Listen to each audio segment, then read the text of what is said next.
Beautiful. Welcome in, everyone. We're going to call this meeting to order now.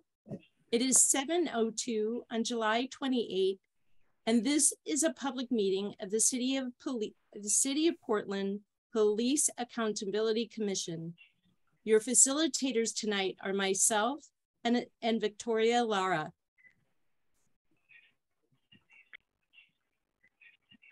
Buenas noches a todos. Ya son las 7:02. Vamos a empezar esta reunión de la Policía de la Accountabilidad y hoy día vamos a estar haciendo esta reunión en combinación con Lara y vamos a tener también interpretación en su idioma de su preferencia, en que los que necesitan en español. Thank you so very much, Thalia. Truly appreciate that. The city also offers ASL interpretation, which is being provided by Andrea and Amanda. You can pin their video feed if that is helpful to you. Finally, the closed captioning is turned on in Zoom as another means of assistance, but please note that this is an automatic captioning service and it is not always accurate. The city supports access to meetings of the Police Accountability Commission and can provide other language support as well. Please email in advance of future public meetings, either as a response to a public meeting notice or directly to policeaccountability@portlandoregon.gov to ask for other access assistance, including interpretation into other languages. This meeting is a public meeting subject to City of Portland Administrative Code and Oregon state law and is being recorded. For this meeting, the chat function is enabled for commission members to communicate with each other. Members of the public will be able to ask questions using Zoom's Q&A feature. As the commissioners are presenting and/or discussing things, if attendees have questions, please feel free to submit them through the Q&A. We hope to use this feature to help guide our conversation during the meeting and future meetings and agenda topics. We'd like to be clear that not all questions will be answered during the meeting, but if answered, both the question and the answer will be visible to you and will become part of the meeting record. To access this feature, just click on the Q&A icon in the middle of your screen. Next slide, please. The purpose of our land acknowledgement is to center the traditional native inhabitants of the land upon which we live. We want to respectfully acknowledge the Chinook, the Clatskanie, the Kalapuya, and the Multnomah and the Clackamas, two tribal nations who are missing from this map, who are now part of the Confederated Tribes of the Grand Ronde, because of the genocide that occurred in the creation of this country. We honor those who have stewarded this land throughout the generations, and we pay our personal respects to their elders, both past and present. Commissioner Lovisa. Thank you. Co-chairs would like to take a moment to acknowledge 2 deaths of Portland community members, which happened this week. Last night, a man was shot and killed by a Portland police officer. On Sunday night, another man was shot and killed by a Portland police officer. Let us take a moment to pause and reflect on the impact of these shootings.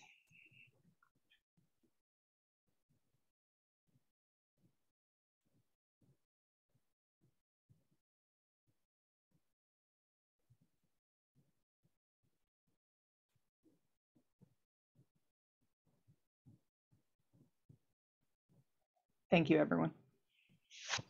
Thank you, Commissioner Lovisa. Next slide, please. Thank you so much. Here are our community agreements. I would invite us to reflect on them. There are 2 pages of our agreements, so please feel free to read through these, and then I will ask for agreement to the agreements when we're done reflecting on them.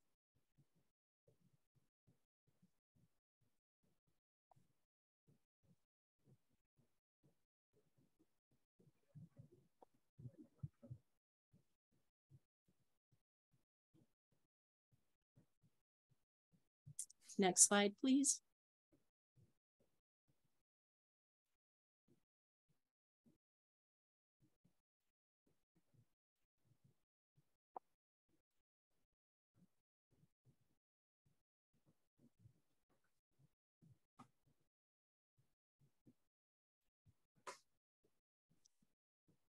Thank you, everyone. May I have thumbs up or jazz hands to agree to these agreements for our community?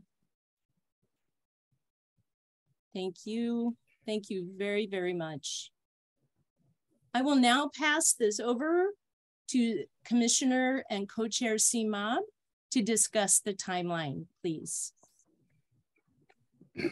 Greetings, my name is Simab Husseini, pronouns he, him, his. I'm the co-chair for the fact-finding phase. The commission is currently in the fact-finding phase of work. It includes hearing from key stakeholders, identifying barriers to accountability in Portland presently, and examining systems of accountability from other jurisdictions. It also includes increased community engagement work. Future phases of work will develop the parameters for the new police accountability system before the commission presents that to the City Council in 2023 for their consideration and approval. Following today's meeting, here are the next several upcoming meetings of the commission. The Subcommittee on Research meets again August 1st and 8th. The Subcommittee on Engagement Events meets next on August 15th. The full commission will be nearly done with its briefings schedule after today, and will focus on discussing and eventually developing areas of agreement on August 4th, and then throughout the rest of the month. Now, this slide is the current project plan for the fact-finding phase of the Police Accountability Commission's work. It's not their agendas, and it's updated regularly. Today's meeting is the blue box near the center of the screen with the yellow highlighted text and purple border.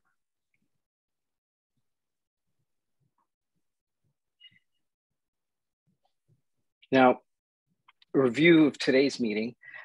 Today's meeting agenda includes a briefing with Sergeant Aaron Schmaltz with the Portland Police Bureau, who is the president of the Portland Police Association and Police Union for Rank and File Police, and intervener in the US DOJ versus the City of Portland Settlement Agreement.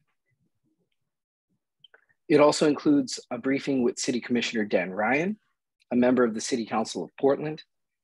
Each briefing will include a presentation from the briefer on their view of barriers to police accountability in Portland's current system, best practices in Portland's current system, and what they would like to see in the Police Accountability Commission recommended to the City Council for a new system.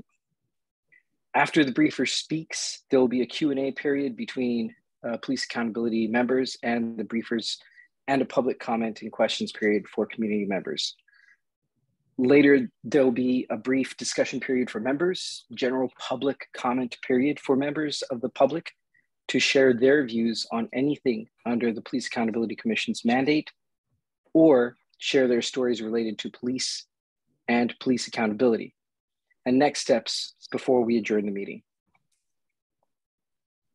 Thank you so much, Co-Chair Simab.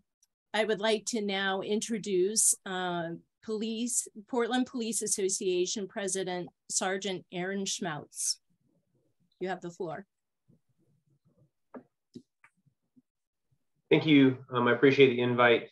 Please let me know if my microphone stops working. I've been having weird technical difficulties today. My light may also go out, and if it does, it will look strange. So I just apologize in advance if I have weird technical difficulties today. I received the questions that you guys had, and obviously this is a topic that is very important to me. I'm just going to go through the questions, want to make sure I leave enough time for questions outside or just follow-up questions from the scope of what's been sent here. So just going down the questions that were sent, the first was the PPA's views on what barriers to accountability exist in the current accountability system. I thought about this quite a bit. I've been a Portland police officer for 18 years, and my dad was a police officer for 30. So I kind of feel like I've been around the infrastructure of the Bureau through just a lot of different times in the Bureau. And I've always felt that primarily the PPA's the PPB's discipline system or accountability system was too complex and too layered. you know, all of these different layers are important, but as time has gone, you know, as we've reformed or changed things, it seems like we're not ever removing any of the layers, we're just adding more. And so I think it is important, and I mean, the second point is similar. You know, it's important that we move through things in a you know, a quick enough process so that people can kind of get closure and understand what's going on with the complaint or the issue at hand. So for the second point would be, again, it takes too long. The process takes too long. And when things take too long, I think it deprives the officers or the involved member of clear direction or corrective action to ensure that they're meeting the Bureau and the community's expectations. And that temporal kind of the amount of time it takes also deprives the community, and due to that length and complexity, it deprives them of closure. And especially for people who may not have been directly impacted by the events that led to that specific investigation. But just for the general public kind of at large, when you kind of hear word of mouth about an investigation or other thing, the longer that investigation takes, the more likely kind of just lore becomes the law of the land. And so it's important that we have that closure quickly and people understand, again, what occurred, understand what the outcome was, understand what the expectations are moving forward, because I do think that that closure is important. Second question is the PPA's views on what best practices exist in the current system. You know, we've recently bargained a new corrective action guide, which is kind of continuing down this road of creating a new robust system. But within this current system, the checks and balances are very important to us. An example would be IPR, ensuring that internal affairs reports are comprehensive and complete. When an investigation is complete, and again, this is kind of a double-edged sword because this does lead to it taking a long time, but you know, an investigation is complete. You have civilians who look at it as well as police bureau folks. It goes to command, it goes to a PRB, it goes to the chief, and then there's continuing process after that. And so again, all those checks and balances, while I think they do take a long time, are important. And those outcomes that we do see through those checks and balances include perspectives from peers, other police officers, command, and community partners to ensure that the outcomes are fair. And so I think that those differing perspectives are very important and help kind of balance those outcomes. Third question was the PPA's view of its own role in the current system. You know, I've always felt that the PPA is just like any other union in that, you know, there's teachers, there's nurses, there's throughout the city, you know, AFSCME, SEIU, all these different people within the kind of labor infrastructure that have unions, and their unions, just like the PPA, negotiate and preserve employee due process and the administrative investigation process. And obviously the PPA feels very strongly, just like anyone else in America, our members are entitled to those due process rights. We want to make sure they're treated fairly. Those due process rights are grounded in the Constitution, in labor law, employment law, and best practice. I think that that's important. The PPA also reviews and monitors the quality of these investigations to ensure that they're fair, thorough, and objective. I think that objectivity is very important. Employees and the public deserve to know what the investigation process is, and that it is firmly grounded in truth seeking. You know, when it comes to law enforcement, you know, our role in the community usually involves very critical incidents or very difficult times in people's lives. And so when you know, events happen and we're investigating them, I think that truth-seeking process is very important. It's important that we're seeking out what happened. And that does not mean, everyone's going to have their own truth within that kind of event. And it should not be grounded in trying to, you know, bring one truth more forward, but we do want to find out, again, objectively what happened. Fourth question was the PPA's goals and desired outcomes for the new system to be proposed by the Police Accountability Commission and potentially implemented by the City Council. The PPA wants to ensure employee due process and full and fair investigations are preserved. I've talked about that a little bit. Obviously, we want to make sure that our employees' due process rights are preserved. How that looks, it's hard to kind of guess because, again, the nature of the proposed system, you guys are doing the hard work here, the heavy lift of trying to establish that system. But again, the due process rights from our perspective are at the core of that. We have a state law collective bargaining process in place where we will work with the city to ensure that the city's goals and our citizens' goals and that the PPA's goals as well are achieved, and that we can find that meeting place. So I did a lot of work within our school police, and I did a lot of training, and I have a lot of experience with restorative justice. Restorative justice played a large role when we were recently bargaining our contract, because I do think that it is very important. You look at the corrective action guide that we created.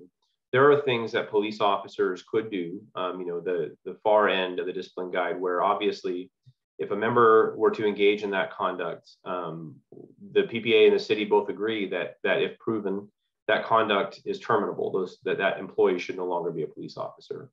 But outside of that, if and the city said it throughout the bargaining, if we're going to keep this employee, if they're going to continue being a City of Portland employee, it's really important that we do engage in restorative justice, both with the police officers and the community that's impacted. So from my perspective, a system rooted in restorative justice to allow for Bureau members to gain a closer understanding of the community they serve is really important.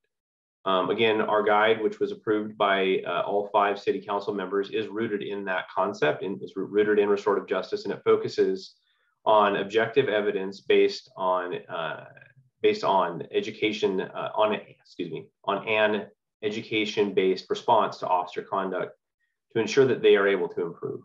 So again, through mediation, through other forums, I just think it's really important that when things happen and there's things that impact public trust, that officers have a good method for understanding what they did impacted the community and how they can continue to be and grow to be better employees for the city. And lastly on that, the system must be free of implicit and overt bias to ensure fairness, and equity needs to be at the core of that. So there's a couple other questions here. Sorry, my format's a little strange here. So another advanced question. Several years ago, when the Independent Police Review sought the ability to compel officer testimony, the PPA pushed back, saying that because the IPR is not in the Bureau's chain of command, they did not have the power to do so. The charter imbues the new board with the ability to compel officer testimony. Does the PPA agree that the board can compel officers to testify? And if not, what do you think needs to be done to ensure the will of the voters can be realized? Our legal team, obviously, we're very happy to communicate with the city's legal team to ensure that the Garrity constitutional principle, which is the heart of this kind of question, is fully reviewed and addressed. Garrity obviously plays a large role in how these conversations go. The PPA respects the process of navigating how to best meet the will of the voters. We'll continue to work with the city to ensure due process rights are maintained and that we can identify truth and reconciliation through this process. Because again, I think it's very important that any process that involves our members and involves the community, that finding each other matters. Figuring out how to bring the community and the police and kind of the restoration of these events kind of to full light matters quite a bit. Next question here is, the discipline process allows officers their constitutional right to a mitigation or due process or Loudermill hearing. The charter amendment indicates that the board will be imposing discipline on officers. Do you think the board should be privy to the due process hearing and have a say in whether the proposed discipline should be changed? And if not, why? Procedural justice is really important to me. It's a big part of kind of the tenets of how we navigate law enforcement, at least we should be. Employee procedural justice, employee procedural due process rights, including the constitutional Loudermill rights, are hugely important in any disciplinary system. How those details emerge in a final product depends on how the city intends on implementing this new system, and in turn, depends on how the collective bargaining process between the city and the PPA plays out. So to that, much discussion has been had about procedural justice and the interactions between police and the community. And that's really important. And just as important is internal procedural justice. Our members need to be able to trust the city and trust our employers, and that our employees are treated fairly and with respect throughout the disciplinary process. And again, we talked about restorative justice. We just want to make sure that our members are treated fairly and that they can understand and navigate through these processes. For the PPA, much of what you're asking is really answered by ensuring that internal procedural justice is at the centerpiece of whatever disciplinary system is ultimately implemented. And to that, I mean, just for the very same reason that it's important that trust is built within the community and that officers are trusted by our community, that our officers can have faith in the process. And that's how we're going to keep and maintain excellent police officers. The next question, the PPA has discouraged officers from attending the public appeal hearings held by the CRC, the Citizen Review Committee and City Council, despite the fact that the majority of officers who have appeared before the CRC have had the outcomes of their misconduct cases found more in their favor than not. The civilians who file complaints have no voice and no ability to attend current PRBs or police review board hearings, even though officers can and often do. Does the PPA see value in holding hearings on most misconduct and deadly force cases in public? And if not, why not? There's a lot to this question, and there's some pieces of data in there that I am not able to verify. But the CRC and the PRB are different review forums under our current disciplinary system. And to the degree that the question is kind of about the propriety of public hearings, I struggle with public hearings as to how they promote internal procedural justice. And again, I noted why I think that's important. We've seen many times on news networks or other kind of public forums where sensationalism and a lot of things like that flow from some public hearings and legal proceedings. And instead of focusing on truth-seeking process or other, and ensuring that we know what happened, it kind of moves past that and into the need to treat all involved with respect and fairness. And we're often left with kind of a mockery of justice with just a large show that doesn't actually make anyone closer to justice or understanding what occurred. And I don't think that is fair to anyone, the public, the officers, or the police bureau. And again, our disciplinary system, it must be fair, respectful, and when we're engaged in bargaining in a new corrective action guide, the city and the PPA both valued navigating discipline in that way, and focused on helping improve officer conduct as opposed to focusing on being punitive. And I don't believe that public hearings on all cases would help realize that goal. And as an example, the state legislature recently changed a law in Oregon that allowed for the posting of mugshots before a person was convicted of a crime. And this was done out of an abundance of caution to ensure that a person is not overly harmed before their constitutional due process rights were seen through. And for that same reason, the accountability of officers must be grounded in fairness and measurable and objective factors. And the truth of the matter in Portland is we've seen officers, accused of something and later found to have not committed that act, but having them just kind of publicly discussed or criticized prior to those due process rights being seen through. Our concern is that it does not allow, again, for accountability to be seen in a way that is fair. And so that is all the questions that you had. Hopefully I left enough time for other questions. Thank you so very much. We'll now take questions and let the PPA respond to them. This is for our commissioners.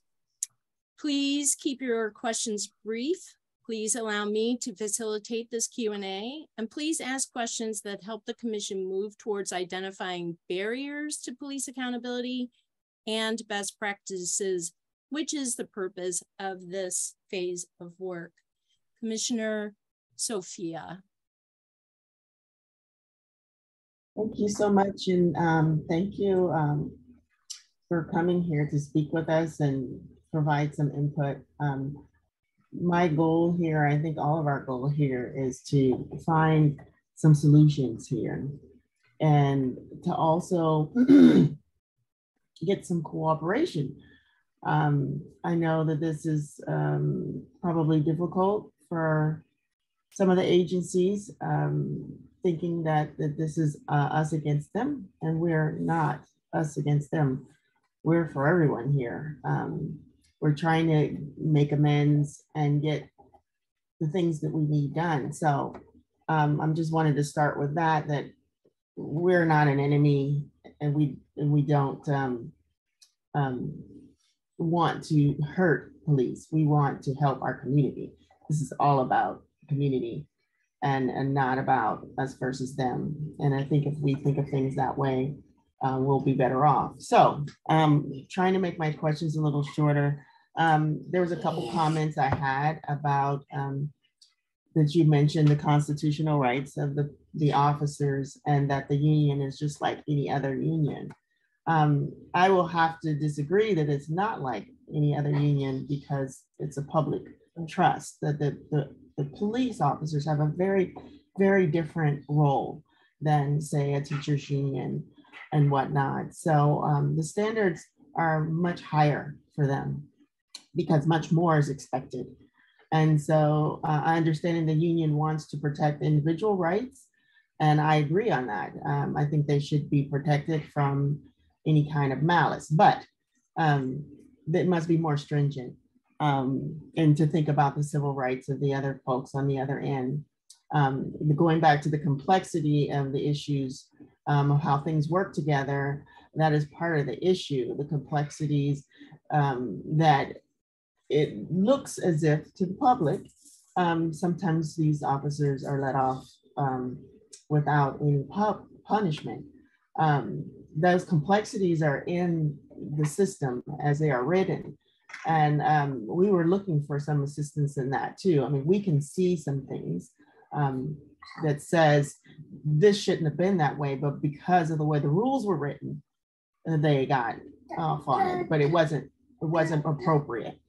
The other issue I have is a question, rather, is with the sensationalism of the public hearings and the protections of the officers. The people who are accused or criminalized or killed in these incidents with the police, they don't get that. The news media immediately criminalizes them. It brings all the negative things up that they've ever had in the past. And it's not fair to them either. And that extends to their families and their neighborhoods and their associates. So my thought is, it's only fair that it goes both ways. We cannot control the media. The media is fed information from the police bureau. It doesn't really get any information from the public, and that's what they report. So I don't know what to say about that, but I'd like to hear your comments, and I'll leave the room for other people to make comments and questions. Thank you. Thank you, Commissioner Sophia. Go ahead, Sergeant Schmaltz. Sorry, I want to make sure was there a specific question? There were a lot of comments, and your points are very well taken. And the one thing I did want to say, you mentioned the us versus them thing at the beginning. I've been doing the job I'm doing now since November. And when I got elected, one of the city commissioners, I did kind of a meet and greet with all of them. And one of them, the first thing that they said to me was, let's you and I dare to be transformational. And I recognize fully, again, I have been affiliated with the Portland Police Bureau for the entirety of my life. And I worked the majority of my patrol career in deep East Portland, where I feel a lot of city resources have never quite reached. I know how difficult life can be when people feel like their government and their police are not for them, they're not supporting them. And so in doing the role that I'm doing, I'm not doing this just for the police officers. I care about my police officers, but I also recognize my role and our role in finding ways to bridge some historical harm, navigate some complicated relationships, and find ways to be different. And so to that point, I want to be a partner in whatever wherever we land in this, and ensuring that we have a police department that we can be proud of. When you were and just when you were noting some of the comparisons you've seen with other unions, it is difficult because the rights that exist for labor law in Oregon extend to all. And every labor union is differently similar. The majority of my family that aren't law enforcement are teachers, and their work is very critical, and it's very important that they're defended. And it's also important that they're held accountable. And so again, point being, our role, the PBA's role is sort of unique in that, we do exist within the same labor laws, but I also fully agree with you that the work being done by police officers is very, very important and at the forefront of a lot of kind of community trust issues. And the last thing just about you mentioned people not having the ability to kind of speak for themselves before things go to trial. That's the reason that I pointed out that most recent law that came through. I do think that it is important that the innocent until proven guilty piece of it, in particular for community members, is very, very important. It's just very important that as we're navigating difficult conversations about police conduct and interactions with the public, my perspective is that again, community trust is our responsibility to build. But my perspective in representing law enforcement officers is just ensuring that we get to the place of understanding the conduct before the judgment is made. And that's what I meant by that. Thank you so much. Commissioner Charlie, and then Commissioner Catherine. Hi, Sergeant. Is it Schmatz? Am I pronouncing that right? To be completely honest, I don't exactly know. I think it's Schmautz, but I've heard Schmatz, and I don't want to correct people, so I don't really care. Aaron. My name's Charlie Michelle Wesley. She, her pronouns. I'm a tribal member of a local large confederated tribes. And first, I'd just like you to know that just a bit about me so you know where I'm coming from. I'm a witness to, a target of, and a victim of excessive force by the police.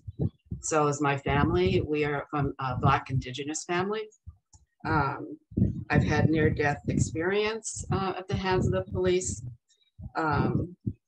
shooting, and treated as a them, right? Immediately and every single time. And in reading the police reports, we laugh because there's so much fiction in them, leaning to benefit the cops and against us. And there's just this powerlessness around that to do anything to fix that. So I just wanted to let you know a little bit about me. And then I wanted to read into record the recent, just a small part of this recent article, Portland Police slipping further from compliance with settlement Justice Department fines. The federal report found officers are not being held accountable to violating bureau policies on use of force. Frequency of violent encounters with people in mental health crisis has increased, and the city has resolved grievances by rescinding discipline and removing all references of the discipline from the officer's personal file. And so this one part, and I have a question. Police union representatives who accompany officers to internal affairs interviews continue to interfere with those interviews, in some cases substantially changing the outcomes of these interviews, though the contract prohibits their interference, the report said. While the contract doesn't allow a union representative to interfere with police internal affairs interviews, it has become commonplace in many of the most consequential force events, the report found. They coach responses, answer questions for officers under investigation, or change the direction of questioning the report found. So my question is, in this new contract, have barriers been removed that permit this? And is there any best practices in place to make sure this doesn't continue? So first, I just want to acknowledge your experience. And again, I think the thing that is so difficult from someone sitting in my chair is those things are very real. And all I can do is, as we move forward, try to do the best I can to make things better. And I'm just very sorry that you've experienced those things in your life. I did read, I've given a couple interviews on that particular portion of the DOJ's findings. And I guess the best way I can say this is one of the kind of rules for this meeting is that sometimes we speak our own kind of lived experience and truth, and it's okay for it to be different. I've been a union representative for 15 years. I have sat in well over 1,500 IA investigations, and I have found maybe once or twice a year do I even speak in these hearings. The role of the PPA, the role of union representation in those meetings is simply to ensure that the member understands the question. So there have been times where I've said, like, hey, can you clarify the question, or can we make sure, because when you're answering questions, especially when it's a long interview, if there's like back-to-back questions, you want to make sure that the person is still responding to the question that's being asked. And also ensuring that the questions are within the scope of the investigation. I have never, in my entire time being a PPA member, have I ever heard of or been told that there is a concern that PPA members are interfering or changing questions or anything else. And frankly, in the 9 months that I've been the president, I would think that if that was a concern, it would have been brought to my attention. So I don't know what to say other than I don't know where that specific portion is coming from, because it just is not something that's been brought to my attention. But I certainly, my commitment to you is that if I knew that that was happening, if one of my board members was engaging in that conduct, I would not allow it, because we should not be interfering with investigations. And so to that, I don't know. I don't know what to say beyond that. But certainly, our expectation and our participation should not be in anything other than clarifying when needed, or ensuring that the scope of the investigation is consistent with the questions that are being asked. Thank you. Commissioner Catherine. Good evening. I'm Catherine McDowell. I use she, her pronouns. And Commissioner Catherine. My question is really informed by our ongoing work right now of looking at accountability systems in many other jurisdictions, trying to understand how other folks are doing it and what's working and what's not working. And our experience is that while there are many common elements of these systems, they do vary pretty significantly community to community. Our experience, our takeaway so far is that they really are customized to fit the needs of particular communities. So I guess my question to you is, do you have experience or knowledge of particular systems from other jurisdictions that you think, or aspects of those systems that could be imported here as we rebuild our system, hopefully to make it less complex, as you pointed out? And I just want to say, if this is a question that you don't know off the top of your head, I think this is something that we would appreciate, your input on as we go forward. Sure. There's a particular, you've really stressed the importance of procedural due process, and we get that totally. If there is a particular jurisdiction that's doing that well, that has a system that is both straightforward and accords both the complainants and the officers, the kind of process that you're talking about, I'd be interested in hearing that. Thank you. So you're welcome. And that's a very good question. I appreciate it. So I have traveled all over the country. I was on honor guard. And so I've gone to a lot of different jurisdictions. In the role I'm in now, I'm on a lot of boards of things. And I speak to other union presidents, I'm a member of a couple national boards. And one particular group is called UCOPS, and it's a kind of conglomeration of West Coast agencies.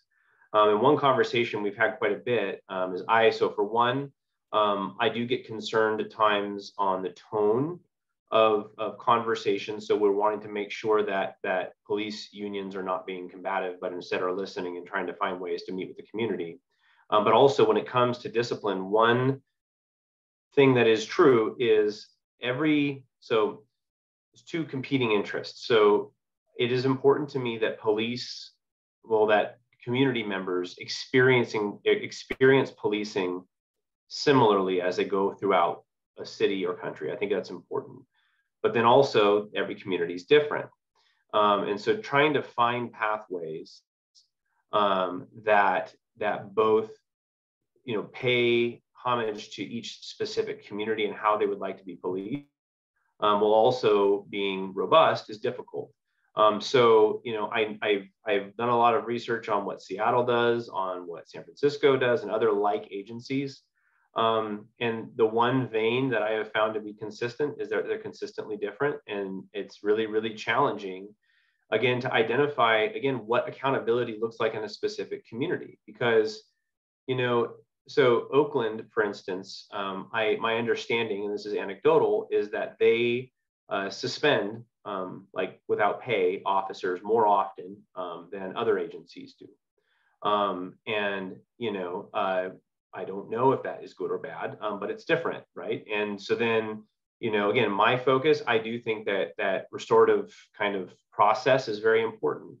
And I think in Portland, if we were to do it right, we would find ways to allow access for real and restorative conversation between impacted community members and the police. I've said to a couple different people in meetings that I feel like, historically policing was this castle on a hill where we would just kind of sit up there and kind of fly in and do stuff sometimes and then go away and never explain it.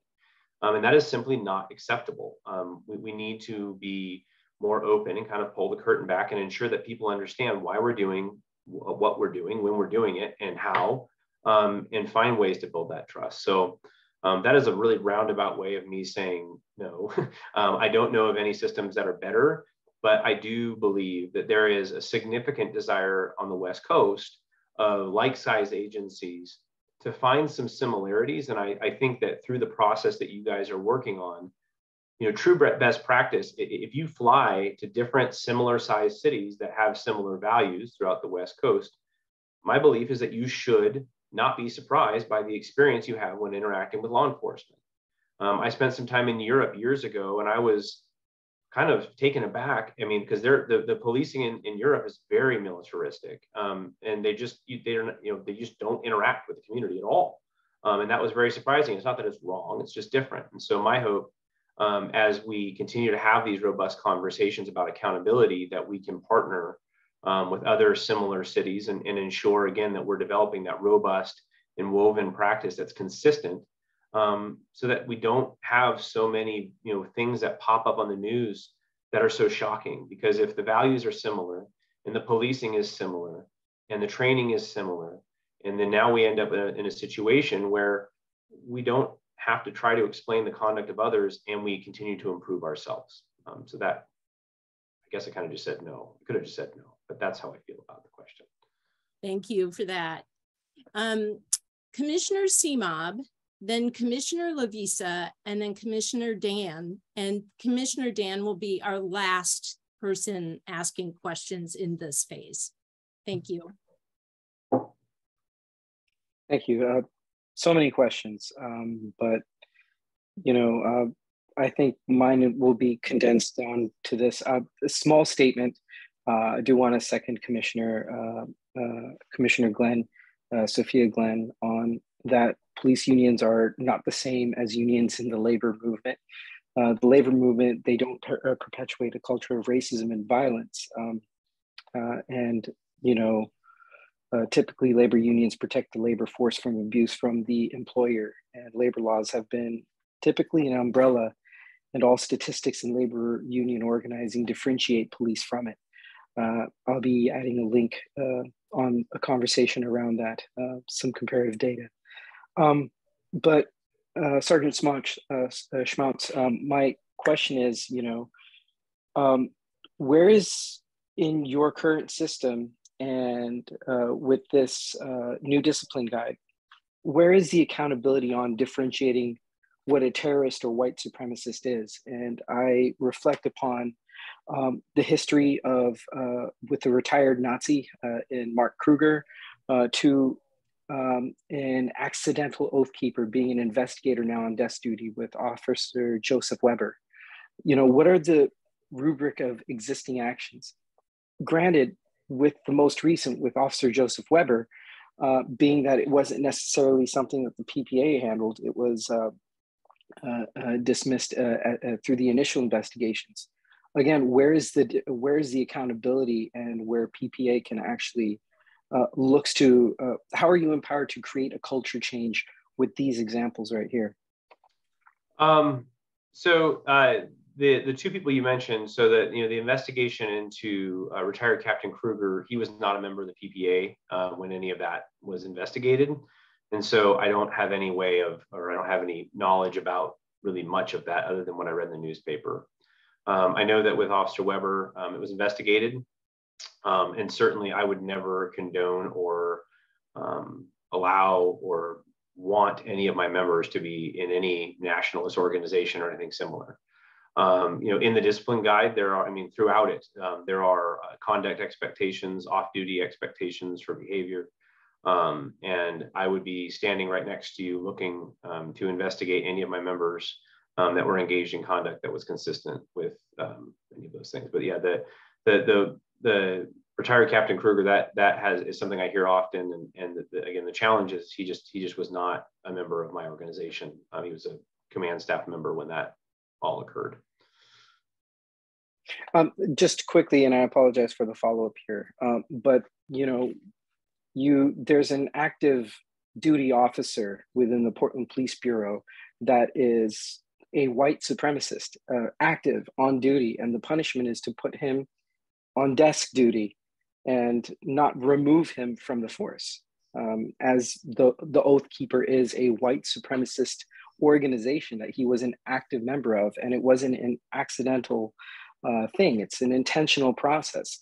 So I'm asking, how are you guys setting up a system to acknowledge terrorists and white supremacists within the organization, and how do you address the removal of that rather than just a reparative punishment that's not necessarily reparative?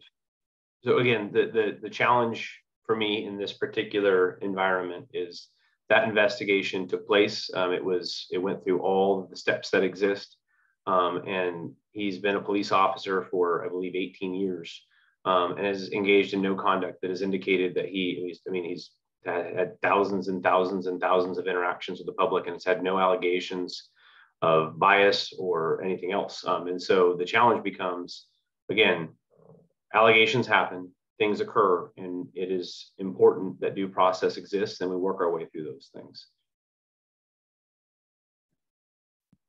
Commissioner Lavisa, and then Commissioner Dan. Sure. Thank you so much for being with us today, and for thank you for your presentation. I had some questions around discipline because I was looking at the proposed charter language, and one of the powers, presumably, of this new board will be to impose discipline deemed appropriate by the board. And when I'm looking at the collective bargaining agreement that's in place now, I see obviously a lot of it focuses around discipline, and I'm really curious about how you got to, or how you get to where you've gotten in terms of like, this is the discipline that we have in place right now. It seems like it's sort of a relatively limited number of options, disciplinary options. And I guess I was sort of wondering, I'm like, why such a,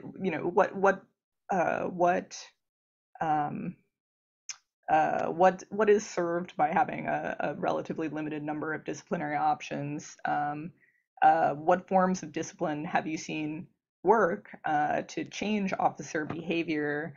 And I'm just curious, are any of the disciplinary decisions that are made, are any of them backed up by science or research or review or anything like that, where you could say we've imposed this discipline and a certain number of officers have had a similar complaint in the next year or have not had a similar complaint? I'm just sort of curious, like, how are the disciplinary options that we have in place now, how are they arrived at, and how do you know that they're effective? Sure. So, the one big addition to this particular guide was the education-based kind of alternative to historical discipline. And so, as it currently would stand, right, you have, either like a command counseling type thing, or time off or termination. And those are kind of like the real cruxes of it. The benefit of something that's education-based, again, is it focuses on restoration. It focuses on providing opportunities either for the officer to get training, the officer to hear from the community and find ways to improve. And again, conduct, the thing that's so difficult with a discipline guide is that you're talking about, hundreds of thousands of interactions, the perspectives and the community and how they're impacted, and then how that is then navigated. So, in bargaining, we bring forward ideas and the city brings forward ideas, and you go back and forth and discuss kind of what best practice may be. We believe that this kind of concept of education-based alternative was fairly novel. And at the end of the day, the goal is, again, there's A through E on that discipline guide. E are things that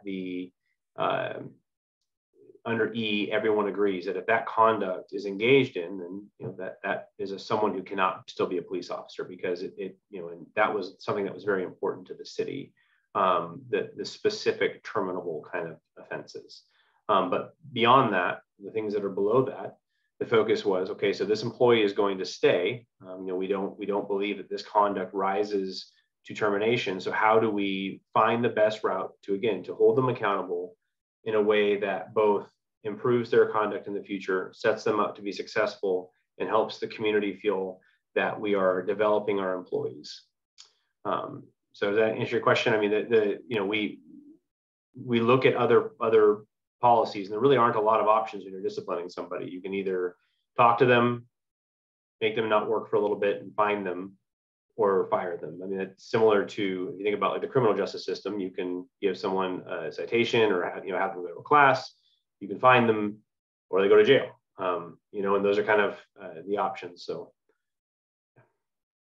Yeah, I think that answers part of my question. My question is sort of like, how do you know that discipline works, or that these options that you have for discipline work? So we have the one system we have is called EIS. So officers, all members of the Portland Police Bureau they have yearly reviews. You have an employee discussion tracker, so you can manage and monitor their conduct over time. You can monitor to see because again, it depends on what you're talking about, right? Like if you're talking about like willful bad, I guess the silliest example I can come up with is, are you showing up to work on time, right? If you show up to work late multiple times and your boss says stop doing that, you would monitor and see if they show up late again. But then the bigger concerns are, are you engaged in bias-based policing, which is something that you can get terminated for, right? Are you engaged in some kind of excessive force? And those things, you can send people to, if it's not something that would be terminable, then you would place that person in a situation where they can get more training and everything else. And you can then have their sergeant continue to evaluate their conduct moving forward. And all of that is monitored through our employee information system. Is that automated, or does somebody have to? So it's both. There's a lot of data that is automated for each employee, types of calls you go on, how often you're working, complaints that you get. And there are trigger warnings so if you get a certain amount of complaints, a certain amount of uses of force, a certain amount of critical incidents. So they're all for these different things, right? So those are automated. But then whenever you have an annual review that is done, your sergeant is required to review that and go and look at the calls you've been on and continue to do that, you know, kind of first person audit. And so it's both. Thank you so much for these questions, Commissioner. Commissioner Dan. Thank you. And thank you, Sergeant Schmautz, for being here this evening. I'm Dan Handelman. I use he, him pronouns. You probably know me from my work with Portland Cop Watch and the AMA Coalition for Justice and Police Reform, but I'm here today as a member of the commission. I have a question to ask you. I've been listening to and reading PPA's answers to many questions these days, whether to officer-involved shooting, problems satisfying the US DOJ agreement, or dealing with the community violence that the city is experiencing. And the answer seems to be repeatedly that the city needs to hire more officers. The issue from my point of view seems to be recruitment, not budget, as there have been over 100 vacancies at the PPB for over a year. So is the PPA willing to work with the community to find alternatives to the police like Portland Street Response and public safety support specialists, even if it means there may not be as many armed sworn officers? Thank you. So thank you for your question. Can I call you Dan? Sorry, I'm a first name guy. I didn't want to be rude. So it's kind of a two-form question there. So I dislike the frequency with which staffing comes out of my mouth, because the reality is we experienced a multitude of staffing kind of complexities over the last couple of years. We did experience a historical number of people leaving the agency in the middle of their career, which is sort of unique. There's always going to be and has been historically attrition, but we had somewhere in the range of about 100 to 120 police officers leave who, statistically speaking, historically would not be leaving at that particular portion of their career. And there's no point in getting into the why, but that happened. You know, recruitment is increasing, but you've heard me say, I'm sure many times, that recruitment today does not lead to months. And so it is very important that we're engaging and partnering with a multidisciplinary approach to public safety. I mentioned earlier that I was involved with our school police division. And before I did that work, I had heard the concept of multidisciplinary work, but until I did it, I didn't understand how robust and beneficial it is. And the biggest thing for me, that when I would sit on a multidisciplinary team, what was really kind of cool about that environment is there's real power dynamic issues often when law enforcement's involved. And when I would sit in a room with, you know, school mental health professionals, with security professionals, just all the things, I mean, I'll forget someone, so I won't list them all. The thing that was really kind of neat about that environment is because everyone in the room had worked with each other and trusted each other, there was no power dynamic. Everyone sat and listened to each other and understood the best outcome, and we would come up with plans in that environment for what would best kind of create an environment where kids could be made safer when they were engaged, when they were having some kind of crisis in their life. And I think in a perfect world, given the amount of time, that's really how policing should be done. Now, obviously, there's critical incidents that happen, that you know, emergencies that happen, people will call, there's some kind of active thing, you know, and the police have to go to that. But I do think that is an aspirational goal. You know, we're working often with street response now, trying to come up with the best way. I mean, I will admit that I am concerned about some of the ideas. You know, the thing that's so hard about law enforcement, or just about public safety in general, is triaging calls without being there, and then that continued triage is ensuring that street response is safe and they have access. You know, but that kind of woven response, I think, is very important. You know, and PS3s are also a good piece of our public safety infrastructure. Looking, you know, again, one concern that does come up, there was, what was it, a couple of days ago, we had a call where it was just a stolen car, PS3s were sent, and it turned out that a very dangerous suspect was there at that car, and they called for police officer backup, and one of the officers was significantly injured when he was run over by the car. So again, weaving that response is important. But there is work that police officers currently go to that they probably are not the best person to go to that thing. And finding ways to get people in a woven public safety infrastructure, finding ways to get the right people to the right place at the right time and ensure that they're all safe, that has to be the aspirational goal. And frankly, at the end of the day, if that means more of this or more of that or more of everything, I'm open to the conversation. There's a lot of need. There's a lot of very specific skill sets. And my aspirational desire is to find ways to not exist in a public safety infrastructure that is this or that, but is all, that is nimble, is woven, and works together to ensure that the community is getting the kind of response they need from the right kind of person at the right time, and that everyone is better at the end of that. Thank you.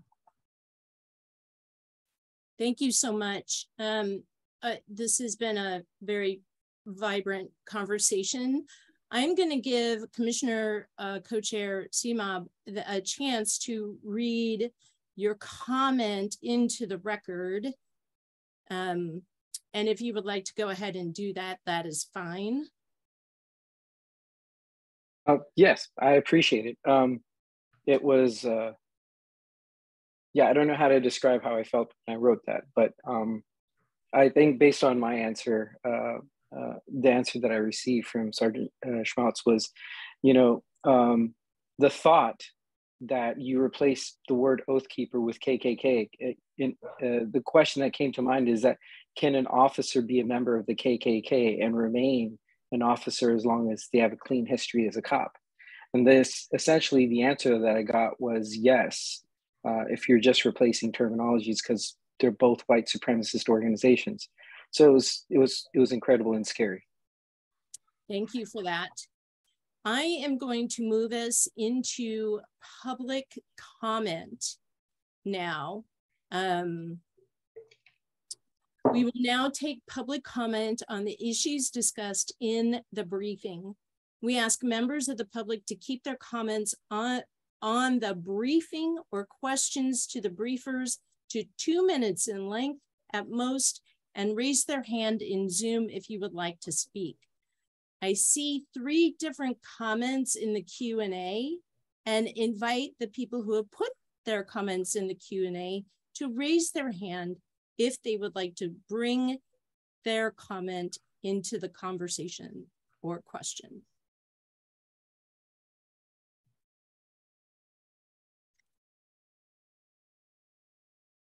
Do we have hands raised?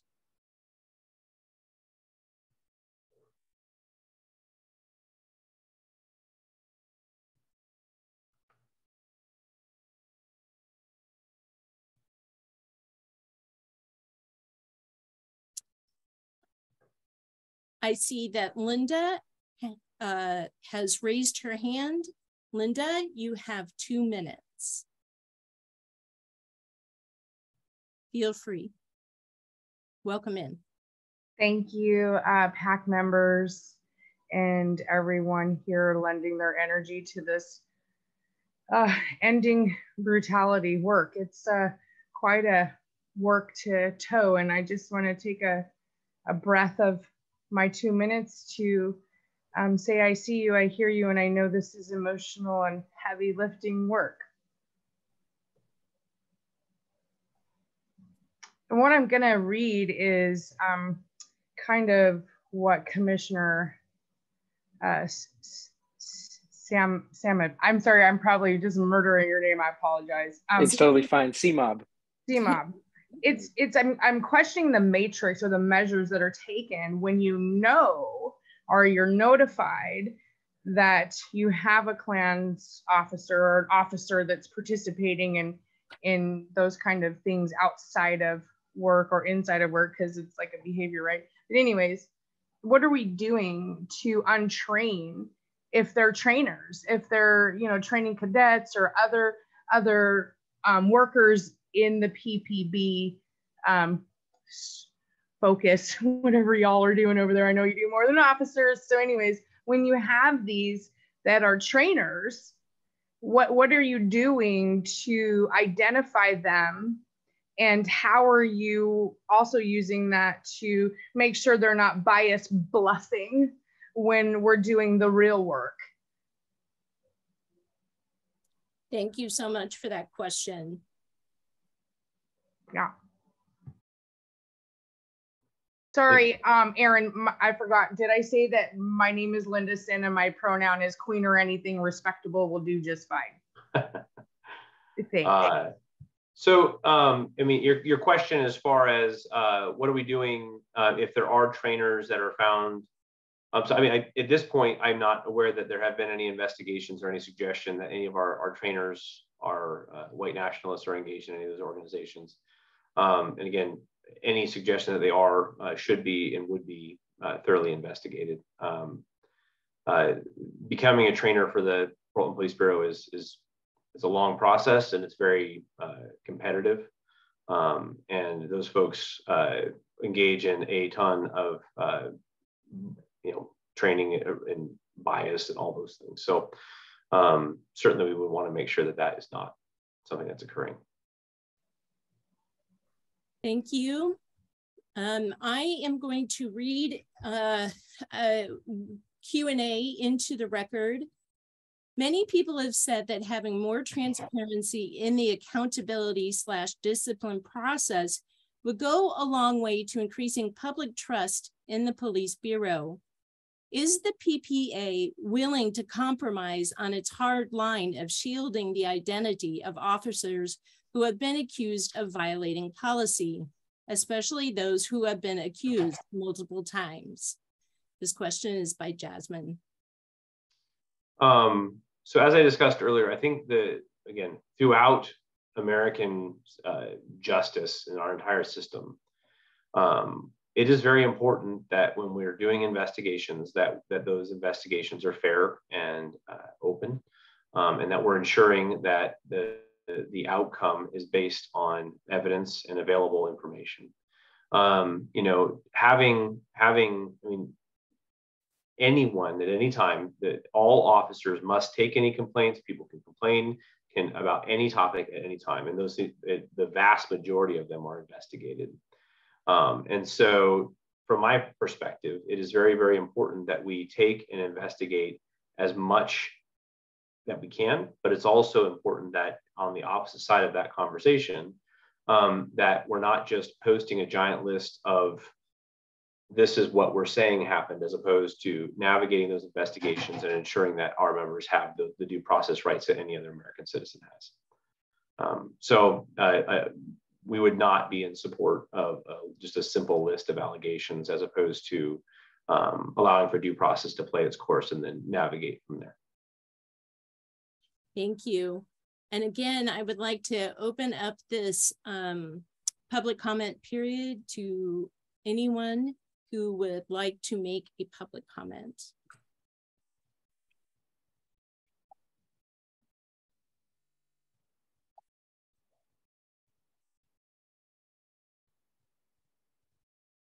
I do not believe I see any other hands. So at this point, I would like to thank you, Sergeant Aaron Schmaltz, I apologize. On behalf of the commission, I would like us to take a 5-minute break. So we will come back at 8:16 p.m. And again, thank you very much for your time and for being here today. You're welcome. Can I just real quick, Charlie asked a question up there that I just wanted to answer really quick.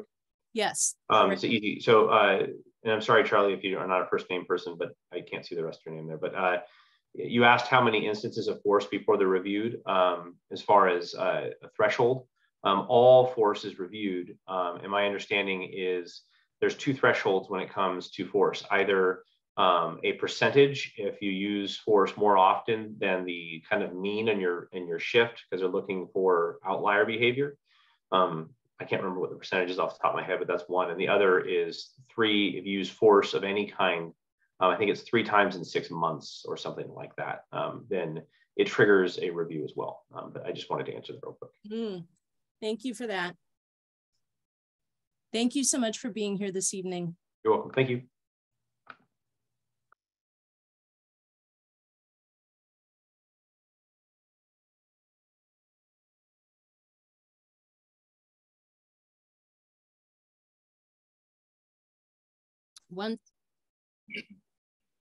Welcome back, everyone.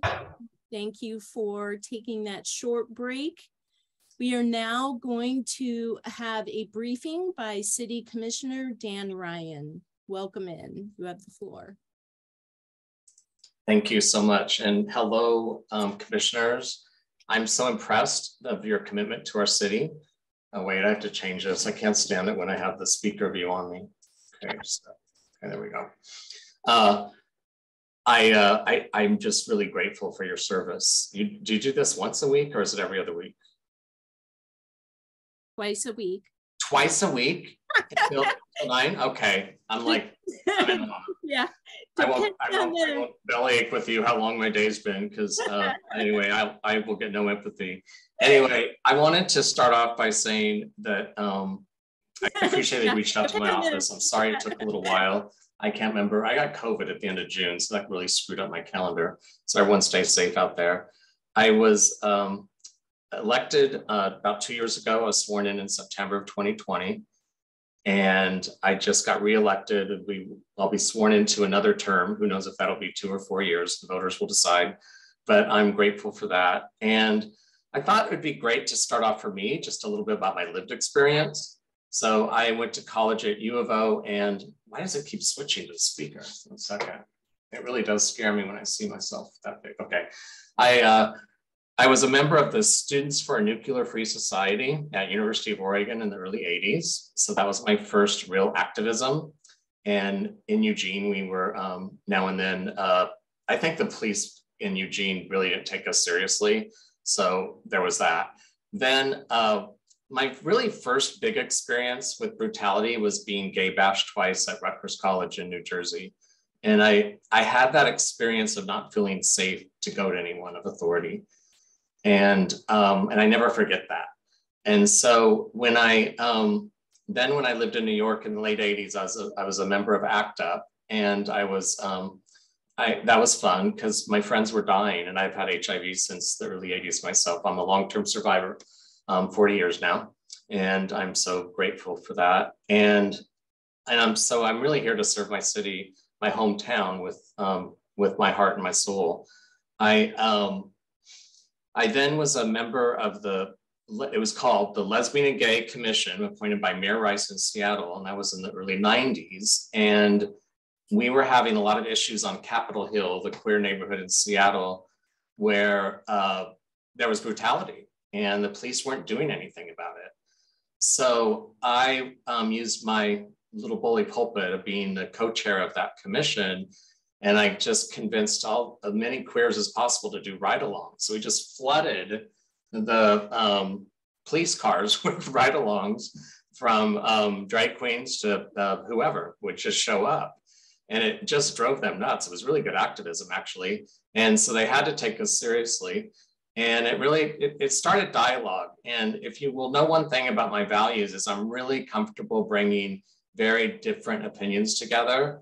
It could be because I'm the youngest of a large Irish Catholic family where we argued every night, and that was called loving each other at dinner. And so it's just natural to me. And what I saw, it wasn't like a major breakthrough, but we had a couple members of the Seattle Police Force come out during that process. We had the first time we had dialogue. We had the chief of police come to our meetings. And so it really did change the way they saw the queer community in Capitol Hill. And it was because of that in-your-face relationship. And I am definitely a pacifist. So my style tends to always be, I'm not going away. I'm just going to keep talking to you, and you're going to love me no matter what. And just kind of got in their face, but not from a place of anger, because I'm a pacifist. I'll always be that. My early political heroes were people that voted against the Vietnam War, unvoted. And then my biggest incident in Portland where I experienced what I think many of you have a deep understanding of was Bush #1. And he was trying to guide us to one of those wars in the Gulf. And so I left my job at PSU that afternoon to show up, and I got tear gassed really bad. And I remember that feeling of, why are all of the police officers showing up in all of this gear? We're just standing out there with no gear at all. This was before any of the protesters had gear. And again, I'm from more of the peace love movement.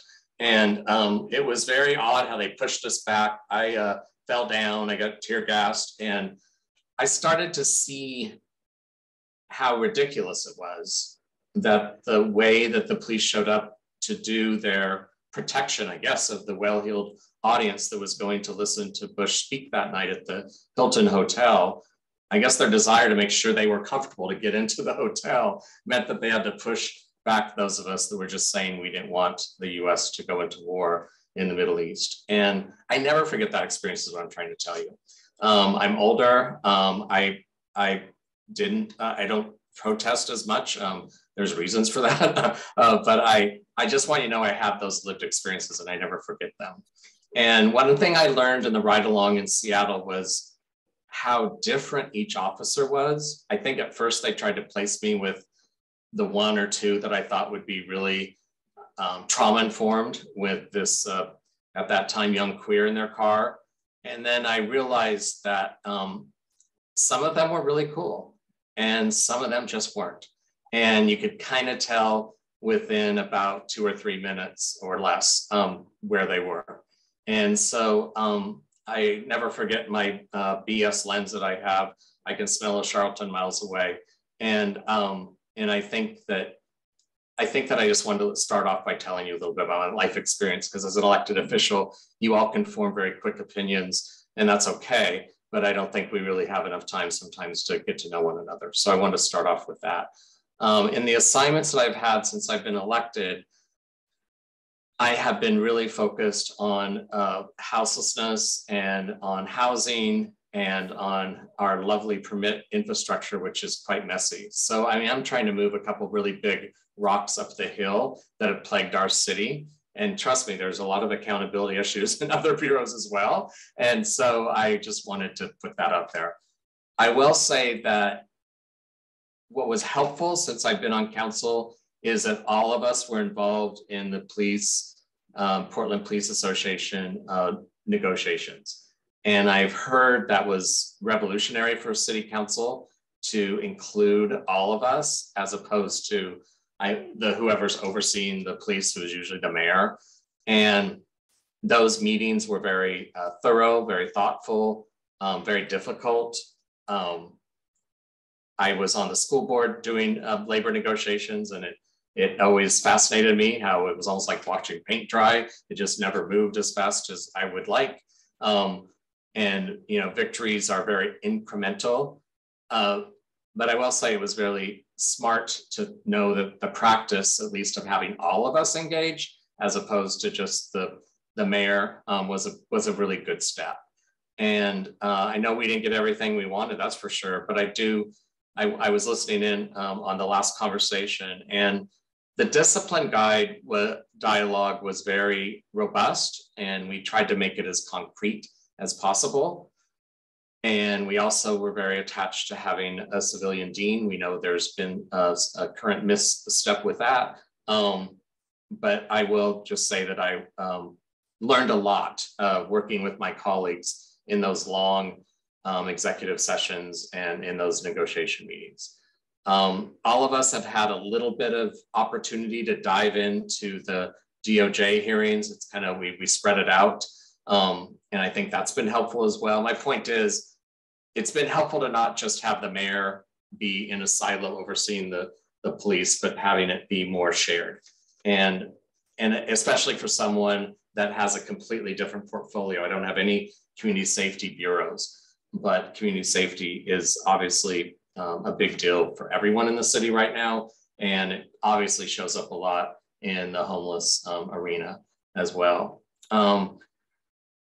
I'm joined on the call, but I want to acknowledge Darian Jones. He's the policy lead. He just took that on where Mark Bond moved back home to Montana, and he was that lead. Now it's Darian, and so I'm really grateful to have Darian on the call tonight. And we all depend heavily on our policy lead in a certain area, and that would be what Darian's doing on community safety. I think I'll just, I want to make sure I just do more dialogue, and so I'll just say a few more things. The first action that I was most excited about was at the beginning of 2021, we had an opportunity to do something about gun violence. And I called Commissioner Rubio and said, you know, there's got to be a different way. And I really think we need more investments in the community so that we can build more trust. And coming from the community sector, I was the executive director of All Hands Raised for 11 years, which was ahead of the national curve on really focusing on racial equity to get results for our students. And I was the lead facilitator doing the middle school disproportionate discipline work. So most of my work has been upstream, and I will always cherish that. And I want to say that it was really important for Commissioner Rubio and I to make sure that we got some investments out to those communities that are most impacted by gun violence. And as an optimist, I'm really clear that you got to build community trust. And so when I studied, I'm not an expert, and I don't ever plan to be an expert. I'm a community person that wants a room like this to be brilliant and to educate me. And I see Dan Handelman on here, who comes to city council meetings about every week and dazzles me with his intelligence. Thank you, Dan. You become like staffers to those of us on city council that don't have this portfolio. My point is sorry, I lost my train of thought. I wanted to make sure that we built community trust. When I looked at places like Newark, like Camden, and because I lived in New Jersey in my 20s, great place to go find yourself. I found that where the clearance rates were high, the trust was, where clearance rates were high, that violence went down. So the relationship between building community trust and seeing less crime is a factor. And so I will never let up on that. And I will never let up on upstream investments. And I also think that we have an opportunity with Portland Street Response to have the best integrated first responder system in the country. And I do really think the word integration is key. I am a big believer in restoration over retaliation. And I think we need to have robust dialogue. What I would love is if there were, in my perfect world, the Portland Street Response Fire and police would have briefings together, and they would think out loud together to figure out what's the best way to continue to work together as an integrated system. And I'm really pleased that we've expanded that system. And what I don't want is to see them be three separate silos that don't connect with each other, because that won't build a better system, and it will just make it more inefficient as well.